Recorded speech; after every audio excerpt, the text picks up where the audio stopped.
सर्वसामान्यांच्या हक्काचा आवाज जागर जनस्थान। धुळे शहरातून एक मोठी बातमी समोर येत आहे। गेल्या 10 दिवसांपासून बेपत्ता असलेल्या 7 वर्षीय चिमुरड्याचा शोध घेण्यासाठी आता धुळे पोलीस प्रशासनाने आपली सर्व शक्ती पणाला लावली आहे। 24 जानेवारी पासून बेपत्ता असलेल्या मोहम्मद उमरचा शोध घेण्यासाठी आज आझाद नगर पोलीस प्रशासनातर्फे मौलवीगंज परिसरात व्यापक सर्च ऑपरेशन राबवण्यात आले। धुळ्यातील मौलवीगंज परिसरातून 24 जानेवारीच्या सायंकाळी मोहम्मद उमर हा 7 वर्षांचा बालक अचानक बेपत्ता झाला होता। या घटनेला अनेक दिवस उलटूनही मुलाचा कोणताही सुगावा न लागल्याने पोलीस अधीक्षक श्रीकांत धिवरे यांनी तपासाचे चक्रे वेगाने फिरवण्याचे आदेश दिले।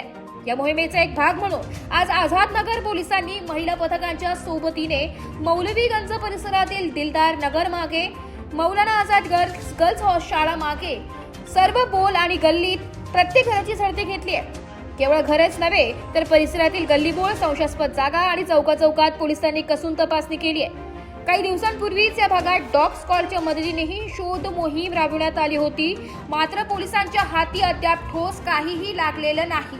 मुलांच्या कुटुंबियांची अस्वस्थता वाढत असताना पोलीस प्रशासनाने आता डोअर टू डोअर मोहीम हाती घेतल्याने या प्रकरणाला गती मिळण्याची शक्यता वर्तवली जाते।